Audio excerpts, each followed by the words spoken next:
संतान नहीं। ये बहुत दुखी थे राजा सदर कि मेरी एक पीढ़ी बीती, दो पीढ़ी बीती और तीसरी पीढ़ी आ गई और मेरी कोई संतान नहीं, मेरा वंश चलाने वाला कोई नहीं।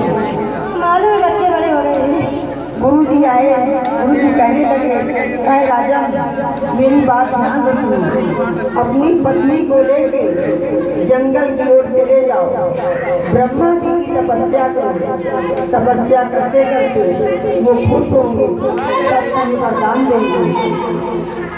तो अपनी रानी को लेके राजा सदर चल दिए जंगल की ओर। जब जंगल की ओर पहुंचे, एक आश्रम बनाया, वहीं पे अपना कुटिया और वहीं पे बैठ के समाधि लगाई।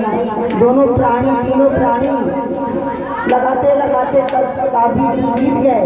ब्रह्मा जी खुश हुए, ब्रह्मा जी खुश होके आए, कहे राजा सदर मैं तुमसे बहुत खुश हूँ, तुम जो मुझसे मांगना चाहते हो मांग लो। चाहे मुझे मांगने की कोई वो नहीं है, मेरे पास दौलत बहुत कुछ है, मेरा वंश चलाने वाला मेरे पास मेरा पुत्र नहीं है। तो मैं तुम्हें पुत्र देता हूँ। राजा सदर बोले, पहली रानी को एक पुत्र होगा और दूसरी रानी को 9,000 पुत्र होंगे। राजा बहुत खुश हुए और वहाँ से चल के रानी को ले जब महल पहुँचे तो बड़े खुश हुए राजा। बीतता गया, समय बीतता गया, पूरे 9 मास बीत गए तो पहली रानी को एक पुत्र जन्म दिया।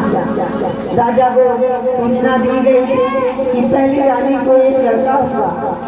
तो कहा ब्रह्मा जी बोले कि दोनों रानियों को होगा, लेकिन पहली रानी का तो हुआ नहीं। उतने में राशि आई तो कहा पर दूसरी रानी ने एक पिंड को जन्म दिया है। तो राजा ने सोचा कि एक पिंड को जन्म दिया है, तो कहा हाँ एक पिंड को जन्म दिया। क्या उनने तो कहा 9,000 पुत्र का जन्म होगा, एक पिंड को जन्म दे दिया। वो बड़े चिंतित हो गए, सूर्यदेव प्रकट हुए। जब जब पिंड पे उनकी धूप लगी उतने में उनका पिंड पिराने लगा। जब पिराता गया सूर्य देवता ऊपर तक आ गए, तो पिंड में फट गए, उसमें 9,000